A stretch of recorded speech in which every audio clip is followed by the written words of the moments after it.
talking basketball. They're fucking dumb as shit. They don't know basketball, but they will make dumb ass jokes. Hello, everybody, and welcome to Pod Don't Lie with Sam and Stav. We are here, post-Valentine's Day edition, Monday. We're recording this Monday. It's around 2 p.m. It's nice to be with you, my friend Sammy. How you doing, brother? I'm good, dude. All I wanted for Valentine's Day was for the Mavs to lose, and Dollar Dame, baby. You got it in dramatic fashion. That was a good ass fucking game. We've had some good games. The NBA is that's our love, folks. That's who we love around here. We don't need women when we get to watch the Celtics lose to the fucking Wizards. That feels better than getting your dick sucked by your wife. I'll tell you that much. Watching Jason Tatum score, what do you have, like 6 fucking points? That bum needs to bring back that Caesar haircut, man. No. We need the fucking bodega owner haircut. we need the second generation bodega owner Dominican haircut. Dude, Bradley Beal is fucking incredible. Yeah. He's an incredible player. He better be an all-star. I think he'll be a starter. Well, there's talk, being on the worst team in the league, but he's got to be an all-star. Huh? Now there's some more word on the streets. No. This is a new segment. It's called The Streets Are Talking. This is different than the word on the street. Yeah. Yes, because the streets, this is what the streets are saying loud and clear. Word on the street is what you have to go into your sources to. That's reporting. The streets are talking. You're just telling us what the streets are saying. That's it. I'm listening and I'm hearing. That's what that is. Yes, it was a very interesting. Although watching the Celtics lose was delicious and fuck Boston and all that, but also the Buck. For me personally, it was a tough one because the Bucks lost to the fucking Thunder, and the Jazz again. Yeah, that was tough. Well, Let's be real. The Jazz are fucking hot. Yeah. So the Bucks, I guess we can go right into it. Fuck it. I want to do a segment called NBA Valentine before we got into our serious analytics. I want to hear here. it. What's I think I know. It's really, there's no real segment. It's who would you just NBA players you want to fuck. So take that any way you want. I feel like you can't go Oubre. It's well documented. You want to suck Kelly. But did you see dick. Oubre blocking Durant the other night? I saw the Warriors get their ass cheeks worked completely. I saw the announcer go, KD with the dunk. KO says no. That's a pretty good call. I'll give him that one. Kelly Oubre, baby. Wait, that was a national TV game. Was that fucking? I watched it with the sound off. Wasn't it? Our guy, that must have been fucking. Why am I blanking on his name? Not Breen. It must have been Breen. Must have been. It's an ABC. Oubre's game. Oubre's up to almost 30% from 3. Wow, almost 30. Well, considering how bad he started, that's not insane. Almost that's the floor, brother. Come on. Anyway, NBA Valentine. Do you have a guy that's not Kelly Oubre who you would like to suck off? Well, here's the thing.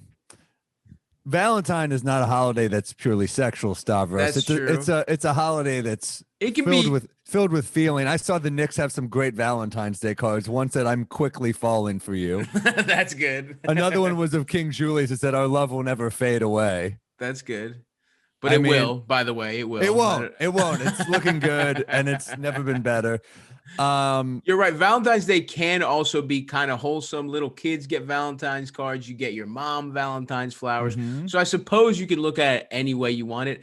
I will be saying that my personal Valentine, I've got a new crush that if I were a woman, or a gay man, who would I want to blast my walls to obliterate, to smithereens, to oblivion?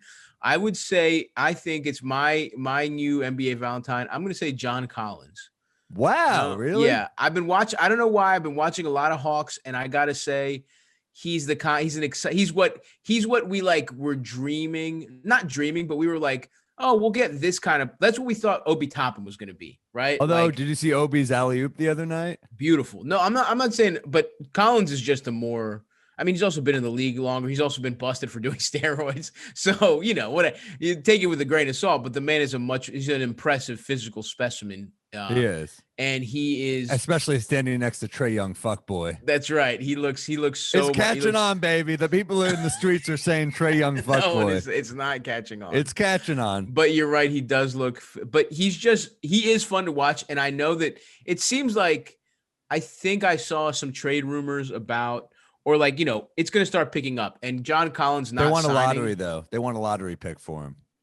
Right, which is a lot, but if you're a team at the back end of the lottery, who knows? I mean, that if he makes sense for your team, I don't know who really needs like an offense first, spark plug type of motherfucker, but I don't know, maybe Dallas. I think we said that before already, but just somebody to catch lobs from Luka.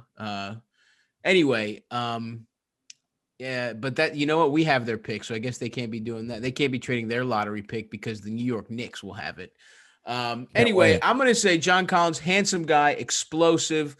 Watching those alley-oops, I mean, he looks like he's floating. It's crazy how he gets up, and I just feel like he's that level of star that is attainable. If I were like a lower level Instagram model, I think I could get him. These are a lot of ifs, Stavi. I mean, I'm not trying to fuck him as I am. Do you think it's because they're in a bad market? Is that why you think it's possible? Oh yeah, like think about him if he was Kyle Kuzma, right? He'd be a superstar. You know what I mean? It's like those dunks in Lakers colors make you get a couple commercials. Certainly, it's because the team has been bad. Atlanta's a big market, but the team's been bad. So did you see Kuz flopping too? Yeah, him and LeBron got warnings for flopping. But I'm gonna say John Collins. It's about time we started objectifying him as well. We've only really talked about sucking off Kelly Oubre and also Tyrese Halliburton metaphorically. I would like to get the conversation going, get some new players into the. I don't think I ever said the word "suck off" Kelly Oubre. I think we did a masseuse fantasy where I think it was more tasteful. It was more romance novel than just filth like what you're peddling, Stabby baby. It was, but at the end of the day, you're getting blasted by him one way or another. Whether there's a couple fucking, but he earned it though. It's not build up. But Oubre earned it. He used some massage oil. He whispered something sweetly into my ears. He apologized for a bad shooting season, and he said, "I'll break out of this slump." And I was like, "I don't know, will you?" And then he's like, "I promise." And I'm like, "Whoa." I'm at the park cruising for gay sex. I see John Collins he's playing street ball. He does an alley-oop. We lock eyes. He catches me rubbing my nipples. I motion over to the men's bathroom. Bada bing, bada boom. We're in and out. That's damn. Although you're in the men's bathroom and you look over and you see a dead body and you just hear dun dun, and that's the opening. The opening for an SVU. Ice-T politely nudges us aside as we're having anonymous gay sex in the park. He's like, I gotta get fingerprints from in here. He dusts my asshole for Prince to start the episode of SVU. You don't like this? You could take it to Sing Sing. Hey, anyway, you buried the lead, though. Can I say that you buried the motherfucking lead as you usually do? You didn't finish. You didn't answer my question. Okay. Okay. Well, you buried the lead. Valentine. First off, you know who it is. It's Emmanuel Quickly. Oh, obviously. I can't choose a Nick. A little fucking creativity here, okay, man. Fine. I'll go with the royal choice of King Julius. God, you stink. He's holding up his Knicks shirt for those listening at home. And who's it say on the back? Majority. It's an RJ Barrett jersey. If you want to be bragging about that, you won't even Modell's motherfucker. You won't even fucking plunk down $100 for a jersey. You're over here with a fucking 12. Jerseys are tough jersey. Now. Yeah, it was cheap. Here's the thing. I'll commit to a jersey when someone gives us a 5-year deal. I'm not doing it on a rookie deal. Oh my! See, that's how bad the Knicks are, dude. At fucking it's the NBA. It's the NBA, no, dude. No, it's not. You almost never. No I'm willing to bet. I haven't looked this up at all. There is no franchise that lost an all-star on his rookie contract other than the New York Knicks. Why don't you back off, dude? To do it. Why don't you back off? I'm guarantee you. Okay, well, here's something I'll say. You buried the motherfucking lead because the Knicks are back and they've won 2 straight against the Beal-less Wizards, a must-win game, which they delivered on, and the Christian Wood, Victor Oladipo-less Rockets.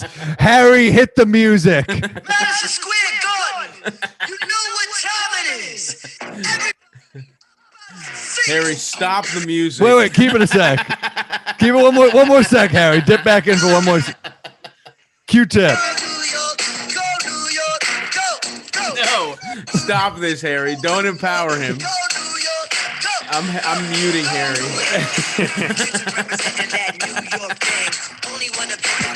This has to end. Harry, stop this. Stop. You fucking piece of shit. You just said the fucking bum ass teams you beat to get 2 in a row. A W's a W in the win columns, baby. You're right. It's how's Chicago doing? I know exactly. The battle for stake is looking tough right now. We were 3 full games behind the Knicks. It's not looking good, but you know what? I have faith. They got the Pacers tonight. That's a tough matchup. No, I'm fucked. Let's be honest. I'm fucked, especially because the fucking Knicks are gonna make some win now moves. You know what? You'll be dining on steak. But we need to do a battle for steak 4 years from now, 3 years, okay? And we'll see who has. When more. King Julius is in his full-on prime and Emmanuel Quickly's an all-star starter, motherfucker. Yeah. Yes. Exactly. When King Julius, who you gave a fucking a max deal to, is in his prime. Yeah. Harry, hit it one more time. Not hit it, Harry, come on, buddy. Harry's a child of divorce right now. I'm like, who do you love more? He's on the stand. He's testifying. Who do you love more? Harry? Kramer versus Kramer. Who do you want to live with, Harry? I'm the shitty father. I'm like, I'm sorry. I thought he'd want to be a Knicks fan. All right. I didn't realize that would fuck his life up. No, dude, let me tell you something. The Knicks are quickly did look awesome, though. I will give you that. And Rose is actually looking to compliment him a little bit. It's not bad. It's not bad. And I'll say another thing. I'm devastated that part of the Royal front court is now injured. Prince Mitchell Robinson. At least 4 weeks, 4 to 6 weeks. Brutal. Tough loss, especially because he was playing real minutes for the first time in his career, and he took pretty good to it. And he was gelling as a big part of the team. And the other problem is, who the fuck else really gets those minutes? I mean, that's what's hard. I mean, I guess you put what's his face from the Sixers former lottery pick, Nerlens Noel. I guess Nerlens and fucking Mr. Brooklyn, Taj Gibson gets those minutes. I think he's from the Bronx, isn't he? I thought.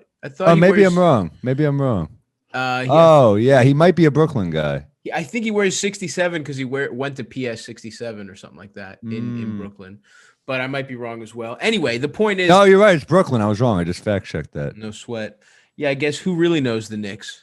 Who really knows these modern Knicks? Let me tell you something, brother. Don't go macho man on me again. Let me tell you something, brother.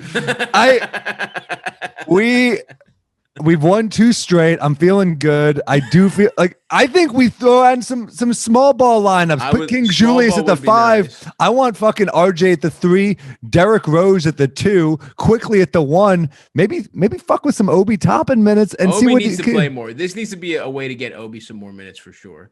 Look, I'm fine with what's going on with the Knicks.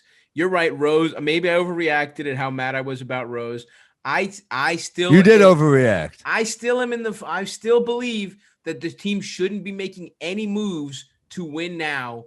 They should just if we win with what we got, fine. Obviously, I'm not going to say fucking make them losers on purpose. If this group of guys keeps winning, fine. But even a second round pick, I think doesn't really make sense when you're talking about a guy who's way past his prime and who's a free agent that you're going to have to pay if you want him to stay, unless he's a rental, which it doesn't feel like he is. I just think that Charlotte second rounder would have been fine. And the Knicks should be in the situation where they accumulate assets And yeah, I know a second round pick isn't the be all end all, but we've seen those kinds of little ticky tack picks. You be able to amass them into something bigger, or at least make it more than a second round pick when maybe it's a role player, maybe it's not in some kind But of big maybe star Rose trade. helps develop quickly, and maybe we get a better pick back for Austin Rivers. So Listen, that's what I'm saying. As long as Rose doesn't get signed to some crazy deal in the offseason, and as long as Quickly's minutes don't take a fucking dive, which they haven't so far, so that's fine. I just, again, this is not my philosophy for the Knicks. How I would have done things was different. Whatever. What are you going to do? It's done. Tibbs has changed the culture. Every once in a while, he's been scratching our back. We got to scratch his back a little bit too. And he wants Derrick Rose. Then that's what we got to do sometimes. Harry, hit that music. Don't hit it, Harry. We don't need to hit the music after we fucking beat the Rockets without two of their players, their star players, Still and the won. Fucking Wizards. Still won, baby.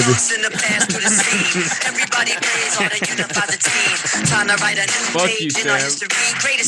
You're an idiot. Anyway, all right, that's enough. Do you hear that? You hear Q-Tip? Everyone works hard, unifies a team. It's like he knew Tibbs was coming to town. That's not. I don't find that to be the case in New York whatsoever. I don't think that. I think most people fucking just do podcasts and fuck off. From what I understand from my New York, I've got a lot of fucking comedian friends who are on unemployment and trying to get their new fucking web series. Talking about the Knicks culture stuff, Rose. I'm not talking about. God damn it. Anyway, whatever. Let's move off the Knicks. I thought I had us in a nice position talking about everything else before you accused me of burying the lead by not discussing two very mediocre wins. A big news story, what we talked about last time, the Andre Drummond to the Raptors is picking up steam. See, okay, it is. So that Drummond, so the Cavs there are two big news stories. Not only is Drummond, two former All-Stars that both of their teams in the Midwest, in the Rust Belt, have decided to sit them. Andre Drummond is first and foremost. The Cavs said that they are sitting him until they work out a trade or figure out a different way, because so it's always a bummer when this happens. Well, that's the other thing is like they've got so many big men. They've got JaVale and Jared Allen as well as him. And Jared Allen, by the way, we need to be sucking off the Cavs for just popping into that Nets trade and getting Jared Allen for a shitty first. It's somebody else. And Taurean Prince, who's had moments for sure. Yeah, but Jared Allen for a first round, a bottom of the round or a bottom of the round first round pick. That's the kind of shit that gets your team set up. Like, why the fuck? Like, okay, I know we have Mitchell Robinson, but it's like you should. Like, you would take Jared. I probably would. Ooh, I would not. Mitchell's more of a game changer, dude. I don't know. Jared Allen's a fucking really good defensive player. I just think. Oh, and the Prince of New York is not. Jared Allen is just. He's shown. Here's what I'm saying though. That's the kind of young player you should be trying to get for nothing. I mean, that's a fucking bottom. I would rather us take swings on guys like that. And Jared Allen is under contract, I believe. No, he's not. He's going into free agency too. Whatever. We got Mitch. I guess we shouldn't be doing that. But I just want to suck great. Off, what are you talking about? I just want to suck off the Cavs for their stealing of a really good young piece for nothing, essentially, in the long run. Anyway, and they need a good big man to go with Sexton, and that it makes sense for them. And so they're not playing Drummond because they've said, I read the story that it's like his attitude, and that apparently JB Biggerstaff has had like multiple sit downs with him. Basically, I'm guessing they're like, look, Andre, just chill the fuck out, bro. No one gives. You're not getting any fucking.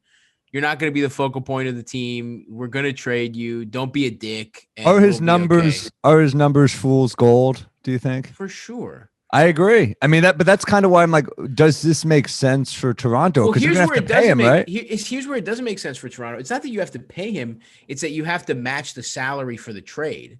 Like, I guess technically you do have to trade him, but it's like, what the fuck do they have to trade? The motherfucker makes either Lowry or Norman Powell. That's insanity. I would not do that for Andre Drummond. So what I think, and I don't think anyone would, by the way.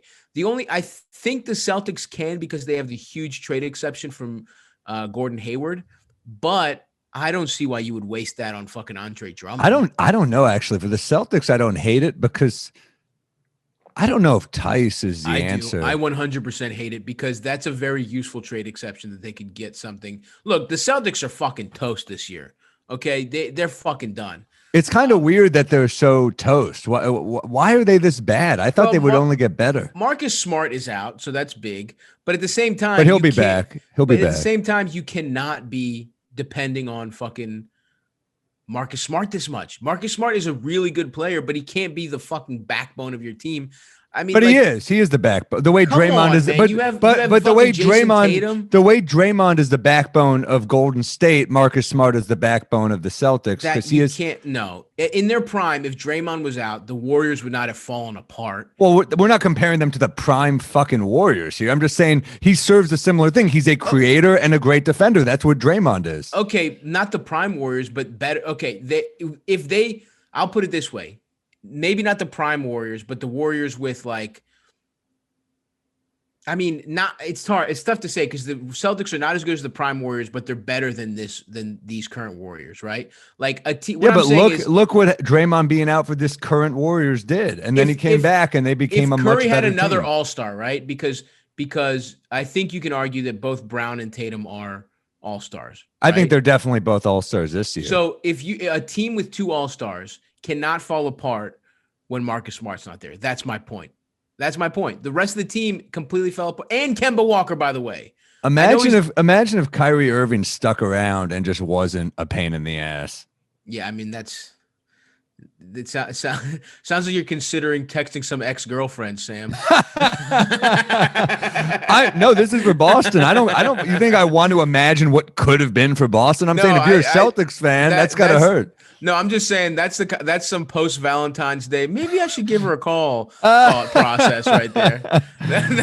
That's you ate a whole fucking box of Russell chocolates by yourself, watching Emmanuel Quickly highlights after you had freshly jacked off, and you're like, maybe you know what, dude?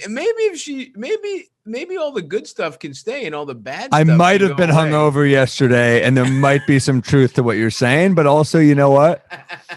But mine is not about fucking. Mine is about Porzingis. It's not about fucking. I know it's not. That's not. Can you imagine if we had Porzingis at the 5 and we brought Mitchell off the bench for energy, and Porzingis is just fucking draining threes? King Julius is spreading the floor. That's a fucking 4 or 5 for the ages, my friend. So you're saying King Julius is playing? He's playing 3 in this scenario? No, the 4, and we bring Mitchell off the bench. I see. Yes. Anyway, we were talking about Andre Drummond somehow. I know, but I tricked you into a portal when we went back to the Knicks. So I don't know. I think my hunch is no one is trading for Andre Drummond. I just don't see who has the cap space that's willing to do it. So is he a free agent at the end of the year? Yeah, so he's probably going to get bought out. He's probably going to get bought out, is my guess. Yeah, but who's paying that dude what he expects? That's my point. It's like when you're on a team like that and you're putting up numbers like that. No, on the buyout market. I know, but when he's a legit free agent, who is paying that dude what he thinks he is worth? No one, but that's not what we're talking about for this year. For this year, the Cavs will probably give him most of his salary. If they can save like $4 million, they'll probably fucking, buy him out. And then he signs for the minimum somewhere and, maybe helps the team. If he signs for the minimum, I could see the Raptors be fucking excited to pick him up. Dude, you remember when the Pistons had him and Greg Monroe? Or was like, this is like the fucking 80s or some shit. Yeah. Greg Monroe, you think Julius is a power forward. Greg Monroe was a one-dimensional power forward. Absolutely. Like, solid post-up player, but like it was like right when the game went away from that. It's exactly that time. I mean, I remember weren't you scared? That was the Knicks were fucking considering signing him to big money, and it was the Pistons who did. Imagine Monroe and that team with Marcus Morris, Julius Randle, Bobby Portis. Yeah, brutal. And stuff. Greg Monroe. brutal. And we're bringing back Zach Randolph. Once a Knick, you're a Knick for life. Anyway, so yeah, I don't know who the fuck even wants. I mean, obviously, if he's on the buyout market, then the Nets are a very logical destination for him. I mean, I'll say this though, DeAndre Jordan's shown moments every now and then. You see him get up to throw down an alley-oop. James Harden is a incredible point guard. Yeah, Absolutely. But I mean, just because DeAndre's not playing like absolute dog shit doesn't mean they couldn't use another center on that team. But what they really need is good wing defense as well. I mean, their defense is an abomination. Sure, absolutely, and they'll be looking for that. No questions asked. But that's what I'm saying is that like until he becomes a buyout guy, who the fuck is giving up anything in that much matching salary to get Andre Drummond? Nobody, in my opinion. And unfortunately, as much as it pains me to say this, one of our favorites is in a similar situation, and that's Blake Griffin. Woj just reported that the Pistons are doing the same situation with Blake, where he will not be playing anymore until they figure out either a trade or a buyout. And again, I just see, I mean, I can see a trade happening much more likely for Blake just because people might be able to talk themselves into his upside, but I think it's much more likely he's a buyout guy just because of how big his contract is. Yeah, I wonder what Blake has left because he's a great passer. He can kind of point forward. You're like, man, if you got a great starting five, he could be a second unit guy. I still think. Absolutely. And he's kind of gotten more skilled every year. Like he's got the 3-point now. I know he's having a rough year, but for some reason, I don't think he's done. I think Blake's got more in him. Yeah, I think because he extended. I'm not just saying this because I like him. I do think he's got more. No. I absolutely think so. I think he's the kind of guy that, like, I mean, let's not forget. I think he was All NBA before he fucked his knees up. Remember that series that year? 3rd-team All NBA. Yeah. Yeah. When the Pistons played the Bucks in the first round, he sat out. I think he only played one game, or he sat out the whole thing with his knees. But that season, he was fucking unbelievable. And will he ever be back to even there? I don't know that for sure. But I don't think he needs to be an above the rim player to make an impact. No, I think you're right. He did exactly what an explosive guy needs to do to extend his career. He just is a very injury bug, bitten player. I mean, that was a dude that sense. In his prime, you were like, this could be like you saw the dunks you were doing. You're like, humans should not be able to do this shit. It's shocking that a guy like Westbrook didn't have the same type of injuries, that type of above the rim type player. But we saw Chris Webber kind of do this and he gave him a second. Webber was an explosive player in his prime. I know he was a very skilled guy too, but when he went to like the Sixers with Iverson at the end, he had that mid-range jumper down. I mean, stuff like that. And Blake has taken his range out to the 3-point line for sure. Yeah. I don't know. I mean, what I'd really like to see him is what's perfect for Blake, in my opinion, is Miami. If he's a buyout guy, because it's like, again, it's got to be buyout because what's Miami trading to match his salary? But if you talk about a place that has, like, remember what the Phoenix Suns training staff used to do to players? Like fucking Shaq, Grant Hill, like guys that thought they were done would go to Phoenix. Amari, guys that thought they were done would go to fucking Phoenix and be rejuvenated. And Miami is not that level, but they are renowned for their like training, their fitness program, all that kind of shit. And not just that, I think, you would need a team that covers for him defensively at this point in his career. And, I don't know what second he wouldn't be starting with them, but he does a lot of what Bam does off the bench. Bam is a great passer. So is Blake. Yeah, he's right. At this point, he's probably more skilled than Bam offensively, but he's such a we can't compare them defensively.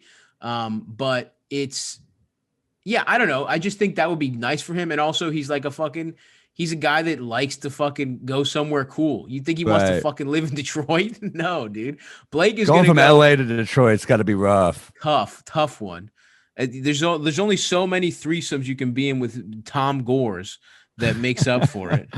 It's really like that is like I guess Hollywood didn't work out for me, but like Blake was still good. That's the fucked up thing. Yeah. No, you're absolutely correct. He had to do what so many open micers do after 6 years in Bushwick, where he's like, all right, back to, I guess I'll just get a job in Detroit. But I kind of like him for them. You know what else? You brought up Phoenix as rejuvenating people. Like a reuniting with Chris Paul? No chance. That would be hilarious. No chance he wants to do that. You don't want to fucking hang out with Chris Paul. In fact, I think it's more likely he go back to the Clippers now that neither None of those guys are there. Wow, that's actually but they're just the Clippers are already so deep at that position. I mean, Batum is kind of serving that. Batum need. is really that's true. And then you've got Mook off the bench. You paid good money to, and really is. I know you make fun of me because of how much I love Mook, but the sacrificial Mook got us quickly, and he is a terrific By the way, you role were player. Against that. That's nice. You know what? I'm going to continue to remind you of this. Who was saying trade Mook every fucking day? I was upset, but I did come around. There was a certain point where I said, understand that my type of thinking gets us Emmanuel Quickly, motherfucker. Well, that's why you need both of our types on the podcast, because one of us leads with our heart and the other one leads with fact. Okay, motherfucker, you're not thinking super clearly with the Bucks. Sometimes I have to swoop in. Sometimes I have to swoop in and save your candy ass. I'm thinking clear. I just repeat myself. I'm not over here fucking convinced we're a fucking that the Knicks are a championship contender. I never said we're a contender. I said we're a playoff team, and motherfucker, so far I'm right. By accident. By accident. Right. Okay. I said we're the 8th seed this year, and what are we right now, Stabby baby? Okay. We're the fucking 7th seed, motherfucker. Suck my dick. You didn't think Julius was going to be good. Okay. But I thought something would happen. You jumped on his dick fast. But before, let's not pretend. I sat on Quickly's lap like a kid during Christmas. Quickly, you were all over. I'll give you that. But you're all over everyone the Knicks draft. I can pull up texts from every year for the last 5 years where you're like, I think this guy's good. Where you're like, he's. But I was all in. I can't even start with the Kevin Knox conversations we've had. Guess what? Okay. Everyone was on Kevin Knox's dick. That summer league. Okay, if we're building an all-time summer league team, Kevin Knox is on that team.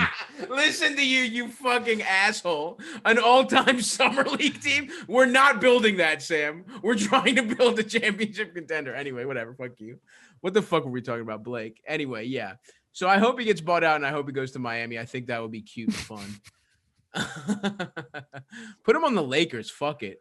Ooh, that would actually be nice. Although they have Markieff, who kind of, I guess Blake would do. They don't need it. They need point. The Lakers need a point guard that shoots a little bit. They need like something like that. They don't need Blake, unfortunately. I wonder where he would fit. They have a lot of smart passers with that body type between. How about Denver?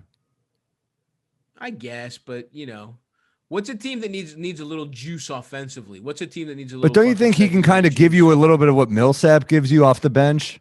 No, I think. I mean, again, offensively, Millsap is valuable to that team on defense, and they just don't need any more offense. Between Jokic, Campazzo, who, by the way, did you see that fucking dime he whizzed past Kuz's fucking ear? Incredible, dude. That guy rules. But yeah, they don't need any more guys like that on Denver. But Miami, I would love to see Blake in Miami. I'd love to see him in South Beach. He deserves one of the most 180 upgrades in quality of pussy or dick. Honestly, it's Miami to Detroit to Miami. In terms of we're talking about sexiest cities, the sex appeal to go from Detroit to Miami, that'll give you fucking whiplash. So. I'm rooting for Blake. I'd love to see. I mean, listen, that's the problem. I wish it made sense again for him to be in New York. But again, we just have too many players that kind of fit that mold. Obi, he would just be eating Obi's minutes, really, is what it comes down to. I'd like to see more from Obi because he's disappointed me, but he's also impressed me in moments. And I really want him to be special. I think it would be so nice if a guy like that coming in behind Julius, and we just have depth and we have just a lot of young weapons. Quickly has proven himself. It's important to be patient with these guys. Well, you don't think Quickly's proven himself? I mean, I think he's got a crazy amount of promise, but it's not. I would bet on him working out, but it's not even one full year in his fucking NBA career. But he's played great, and I'm thrilled to have him. You don't understand, motherfucker. Like this is a franchise that the best 2 weeks of our last decade was Jeremy Lin for 2 weeks. So if someone's working out for more than 2 months, you best believe I'm taking that shit to the bank. Yeah, that's true. You got me there, brother. All right, let's see what else is going on. Let's whiz around the league here a little bit. Well, I mean, Luka's looking incredible right now. Luka's on an incredible run, and you're right. They did lose to the Blazers last night, but it was not for want of or for lack of trying from Luka, who had 44 in that loss. He was 14 of 20 from the field. He missed a big shot, but there was a stretch in, I think it was the third quarter. He just hit 3 straight threes. It was like unbelievable. That's what I mean. He was 5 of 8 from deep, and one of the ones he missed was a last second shot. I saw a quote from Rick Carlisle who's like, "I bet you if Luka takes that shot if he takes that shot 10 more times, he makes it 9," is what he said about Luka missing that. And that would have been a fucking big dick come from behind. We're doing it fucking performance from Luka. Everyone would have been sucking him off to the maximum, but still he had 46 over New Orleans that same week. So he's really putting it together in a major way. And they're 1 3-pointer away from that big comeback win and continuing their. Although Dame, I don't think there's a better clutch player in the NBA, dude. I love Dame. And yes, that's the other element of this. We have to. Luka's coming on strong, and he played really great against, and he had that incredible performance that everybody watched in prime time against Steph. And like I said, that New Orleans game, he had the 44 in this loss. But the other team that it just doesn't make any sense, the Blazers that beat them, they beat the Mavs because of Dame's huge fucking nuts. They also beat the Magic this week, no big deal. The Cavs this week, no big deal. But they beat the Sixers. I mean, they have that Sixers win. No, Dame has got to be, I want to say top 3 MVP, dude. For the fact that he's kept the minute without CJ and Nurkic. Yeah, it's tough because CJ was in the small sample size we're talking about here. Some of their wins have happened without him there. He's also missed a little bit of time. And CJ was playing so out of his mind that it kind of hurts his even to this point MVP bona fides. But if the Blazers continue this and stay, what are they now, the 5th seed or something like that? If they continue on that, if they stay out of the play-in and into the playoffs, then yeah, he's definitely a fringe. It's just insane what he's done in his career without the help that other players of his caliber have had. Yeah. Oh, absolutely. He's an all-time great, and he's one of those guys that you're like, yeah, I'm so happy that I get to watch this guy in this era. I mean, this era fucking is incredible, dude. Like the fact that you have your guys that might not win ever that are just so good to watch. I mean, there were so many great guys in the 90s who never won it, I saw there's a guy I follow on Twitter. He wrote the new Knicks book, Peter Nepper, but he's talking about how all the great players in the 90s who didn't win. And then you look at like a guy like Clyde Drexler who did win with the Rockets, but he wasn't the guy. So he's almost ranked below those dudes like Malone, Stockton, Ewing, a lot of these great players, Payton, all those. Payton won, I guess, at the end. With Miami. Yeah. I mean, I think he's ranked. You're right. That doesn't count in his ranking of him as an all-time great player. You're right. If Chuck won a ring at the very end as the 5th guy, that doesn't count. You know what I mean? It really doesn't. It counts, but it doesn't. It's not counts, like you're the guy. It counts in terms of you got to be on a championship team, you got to experience it. But yeah, but that's the burden of fucking greatness. That's almost that's a compliment to be that kind of player. No one says that about Kenny Smith. No disrespect to the Jet. But, he just was never that. His goal was to help the team win. He was not the team. My guess is your little bitch ass froze here, Sam. Sam Morrell, everyone, is frozen. His dumbass doesn't know how to use back. computers. Can you see me? Oh. I can't see you, but I can hear you. Sorry about that, dude. No worries. Fucking maddening when you're just it's like in movies where you're floating above your body and they're like, "Are you okay?" And you're like, "I'm fine." Well, I think a big reason my computer has never frozen, and that's because every day what I do is I take a nice fat pre-rolled joint of high quality CBD. I smoke it and I blow it into the computer. That's right. My computer works flawlessly because of our good friends at CushyDreams.com.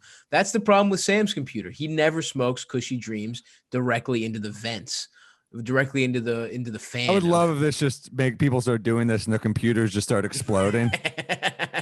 And if that happens, please contact Cushy Dreams and they will give you a full refund on whatever your computer costs. Uh, although we can't technically guarantee that, and that part is not true. What is true is that this is some of the best motherfucking CBD you've ever put on your lips, brother or sister. You want to smoke this shit? You want to feel good? You want to feel good but not stoned? Well, go to fucking cushydreams.com. Order yourself up. Me and Sam, we're pre-roll type of guys. We like the half grams.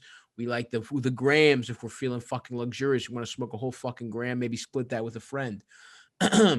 Or if you're the kind of guy or gal that wants to fucking put their own CBD in their own little pipe, wants to roll their own stuff with it, you can get those as well. They have the vacuum sealed, beautiful 3.5 gram high quality CBD in any strain that you want. They got peace. They got fucking relax. That's the kind of shit me and Sam are on. But sometimes if you want to get a little pep in your step, they got some fucking they got what do we got? Create. We got hustle. We got the good shit to keep you going. We need some hustle tonight against Trae Young fuckboy and his antics against Atlanta. That motherfucker, right. The way he draws those backward fouls, that's that right. Shit. We don't have Mitchell against him. We needed Mitchell last time against them. Yes. So hopefully the Knicks are smoking Cushy Dreams. I hope tonight to defeat the dastardly Atlanta Hawks with my Valentine, my NBA Valentine, John Collins, whose penis I'd love to see. But who knows? Maybe against my Valentines, King Julius. And, that's right. And young quickly against Sam's Valentine, the very original choice of the New York Knicks. Anyway, folks, why don't you with this Harry, hit that music. Don't hit it, Harry. We're going to be sued by Cushy Dreams for having them violate copyright during an ad. Go to cushydreams.com, put in promo code PODDON'T, that's PODDONT, for 20% off your order. You're going to love it. Smoke your motherfucking CBD because you can. Hit it, Harry. Hit it. Hit that shit.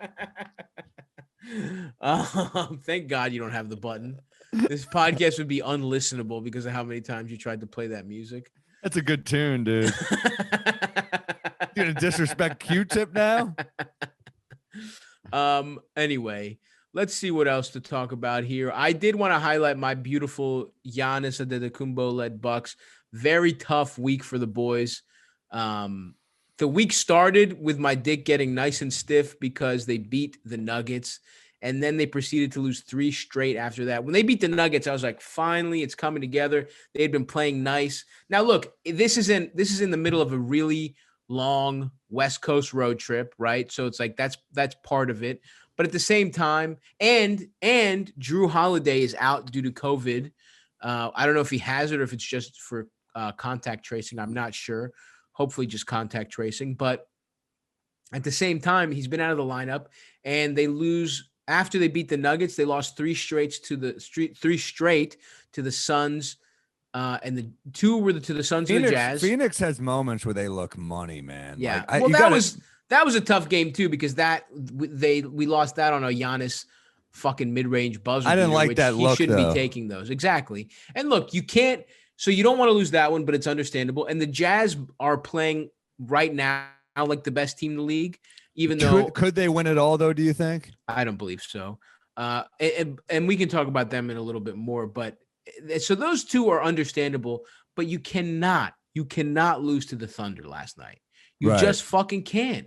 You can't lose to the one team that went into this season weirdly competitive though. Like they're just kind of a weirdly well-oiled machine. That's what I dreamed of the Knicks being this year. A competitive team that just lost. Like that's what we needed. But anyway, and that's neither here nor there. I'm a broken record. Although the Thunder don't have a terrible record, do they? They're gonna fucking lose. Let's put it this way. The Thunder are not trading second-round picks for over-the-hill journeyman to give him a little fucking boost on the offense. Okay, let me tell you something.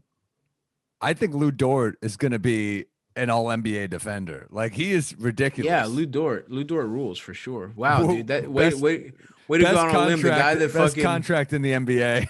Yeah, it's fucked up. It should be illegal. But yeah, that game against the Thunder was brutal. I watched that bitch.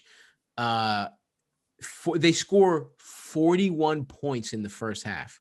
They're playing college basketball against the fucking Thunder, essentially. They're good defense, dude. They're long. Come the fuck on. That dude Diallo, have you seen that dude they're on a defense? good defense, but the whole point is the Bucks are supposed to be even better on offense. And again, I know it's without Drew, but come the fuck on. I think you're gonna have a rough fucking July with these playoffs. I think you're gonna be very like. We'll see. I don't know. That's you got the worst fucking drug of all, my friend. Expectations. It's not. I'm hoping for my guy. You've been smoking that cushy dream. Expectations. Keep that strain away. We can beat the fucking Nets. No, we can't. We can beat the Nets. We can't. There's a world where it happens, but it's on this world. It's on Giannis' shoulders. It's the planet I'm on, my motherfucker. yeah, it's on planet Sam.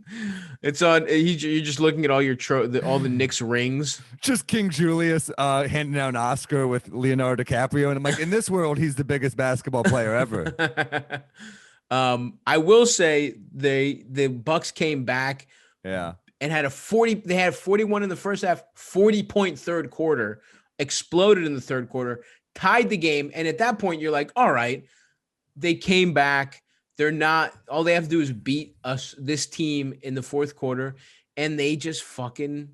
I worry about them in the fourth quarter. Middleton missed the last 7 shots he took. It was just not good. And that's even without Drew. You cannot lose that game. You can lose to the Jazz. You can lose to the Suns. You can't lose to the fucking Thunder. There should have been a world where they got CP3 because that's who you need creating those shots, man. I know. We talked about it. It's not going to happen, man. Well, it's not going to happen now, but that motherfucker, Chris Paul's an all-star this year, folks.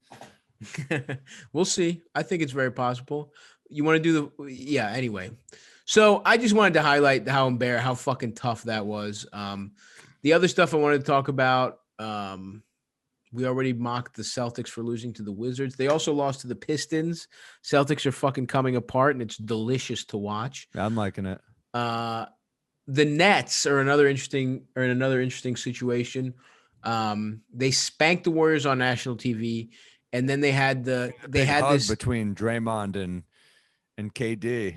Yeah, no, they're whatever. Really, it's Draymond high roading that shit.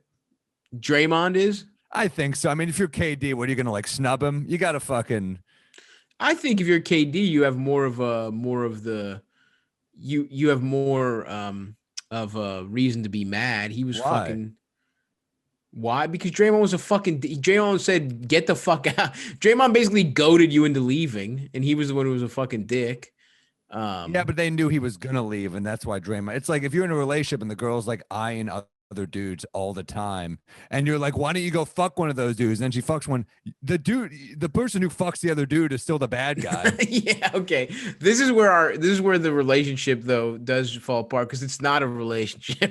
You're not expected never to leave the team. This is a fucking this is the guy that came in, but he was just unhappy there, dude. Hold on. I'm about to go on one of my beautiful anti-Warriors takes. This is the guy that came in and salvaged your little run of championships. They were never going to win another one without KD. They were the only reason they beat LeBron the first time was Kyrie snapped his kneecap and Kelly Olynyk, the Canadian villain, took Kevin Love's shoulder out of its socket. Without him, Steph, who still has never had any finals MVPs, by the way, never gets another ring. So they should be sucking Kevin Durant off. Draymond should have said, thank you, KD. I would only have been a one-time champion because of injury luck without you, but because of you, I have 3. I think Kevin Durant's the one who has all the right in the world to tell Draymond to fuck off. But at the same time, I understand why they wouldn't, because who cares, man? I think when you're winning, I'll do this. So how about this? The fucking Thunder beat the Warriors, and Kevin Durant went to their fucking team. So basically, you couldn't get it done with your squad, so you came into my house, and now you're in my house. You might be the best fucking player. Fine. I'm Draymond. We're going back to the relationship. I'm dating KD. You might be out of my league, but you're still riding this dick. And let me tell you something. If I'm looking at you, looking at other dudes, I still get to be mad at you leaving. We had something special together. We beat King James twice together, motherfucker. We only lost at all because everyone around us fell apart. You fucking, thank you. You snapped your fucking Achilles. Clay went out for the fucking season. That's the only reason we lost to the Raptors. We would have won 3 straight. We would have 3-peated. We could have had something special, KD. Come back. I'm gonna remember. You might be out of my league, but you're still riding this dick. That's the sentiment. That's the sentiment for every relationship I've ever been in. It's thank you for no pushback against the Warriors. Didn't deserve any of their championships, by the way. I'm still mad that Steve Kerr went there. Yeah, you're still. Yeah, I'm happy for that him. Motherfucker gave Phil Jackson a dinner with the Knicks. Yeah, but we knew he wasn't coming, and that's when we got Derek Fisher. I remember that delusion. I was like, he's bringing back the triangle. You know, that offense that worked with Michael Jordan and Scottie Pippen, and also with Kobe Bryant and Shaq. Yeah, here in New York. That's right. When you got Joakim Noah fucking running it, absolutely. Young Joakim, it might have worked. Yeah, young Joakim was actually a really good hub. In fact, a lot of what Julius is doing now is like kind of in that same Thibodeau playbook. Well said. Post. Yeah, 6 dimes. I mean, that's kind of what Joakim gave you. Yeah, I mean, Joakim on the Bulls was fucking special, man. Oh yeah, DPOY. Defensive Player of the Year, and I believe he had I think he might even finish like top 5 in MVP one year, but I'm not. One year he did. That. You're right, and also Luol Deng was an all-star. That guy could fucking play D. It was good. That was a great team. I mean, one of the big what ifs is Derrick Rose's injury. Huge. LeBron legitimately might. That they. Maybe they stop LeBron. Who knows? You know what's crazy about the Derrick Rose shit is like we're talking like I love Emmanuel quickly, right? He's 21. How old was Derrick Rose when he got that MVP? 21, right? Yeah. Yeah. Crazy. That was out of his mind. Yeah. Crazy. I mean, Rose was incredible, and that team was incredible, and that was 10 years ago, dude. Rose ain't that old. I know. That's wild. That is fucking insanity. Anyway, you were talking about the Suns a little bit. I just wanted to highlight them as well. Their dicks were on double hard, winning 4 in a row, beat my Bucks, beat the Sixers, and then finished it off with the wins over the Cavs and Magic. Booker so they had a big 4-0. Booker's looking good. And Booker seemed to have a little beef with Ben Simmons. Simmons and Booker's always fun to watch because I believe they have Kylie Jenner beef. I don't know. I think that's the start of it. Or Kendall Jenner beef. It's one of the Jenners. It's Kendall. And Simmons is such a good defender. I mean, that's what's so cool about watching the NBA is like a guy, like a defender in theory should be able to stop offense, right? But because it's like, in theory, you should be able to just like out physical anyone, right? But you can't hand check. You have to keep your hands off them. So it's cool still though to watch somebody like Devin Booker outdo a defender like Ben Simmons, and he did. Right. In their game. He had some. I mean, Simmons shut him down, but some of it for like a quarter. But after, I think Booker really came alive in like the 4th and just fucking sucked his fucking titties off. Well, you nailed it though, dude. Hand checking in the 90s, you could be a defender. You could be like an undersized defender and kind of just use your hand. Like that's what Derek Harper used to do for the Knicks. Is like he wasn't fast, but he would get so many fucking steals just by like guiding your body because he was a strong dude. I mean, that's why MJ and Pippen were just these fucking absurd defenders. Can you stop anyone? That's what I'm saying. When people say like Bulls versus like prime Warriors, if it's this modern rule, the Warriors are going to win. Right. That's a good point. Not only that, but if it's the 90s, I think the Bulls win. Well, here's the other thing, though. Everyone thinks about it in those terms. It's like, oh, those guys would get fucking manhandled. But players now, on average, are bigger and stronger than they were, and they've had to play defense without hand-checking rules. Give those guys give Ben Simmons hand-checking. Give Marcus Smart hand-checking. You think they might be able to stop some of those scorers. I mean, you're not stopping MJ, but you might stop anyone else, any other shooting guards. Remember, it's not all about strength because who's one of the strongest players ever? Fucking Karl Malone. Rodman would play great D against Malone. Yeah, I mean, Rodman, is still – I'm just saying, like, we don't think about the guys of today getting to do all that shit, in terms of how much better they would be at defense. I mean, if you gave the best defenders in the league those rules now, they might be even more destructive defenders than anyone was in the 90s. But anyway, no, it's a good point, man. It is a good point. And because of that, I mean, this is what Garnett was talking about, that New York Times interview. It's like, you can't really shut someone down anymore if they're going to go off. Good offenses will forever beat good defense the way it's structured right now. But I mean, as you were saying, Ben Simmons is what, 6'10", guarding Devin Booker, who's 6'4", 6'5". Devin Booker's like, yeah, I got you, dude. I'm going to fucking shake you just a little bit. Pull back three. It's like Booker kind of does. There's like Lillard and there's Curry. And then like right next in the thing is Booker. Yeah. Yeah, I would say so. I mean, I just think for like difficult shots, you got to put him in the mix. Yeah, I mean, I'm sorry, who did you say? I was getting our next segment prepared. Curry and Lillard, and then you put, I think Booker's in the next. I think Kyrie is better than Booker.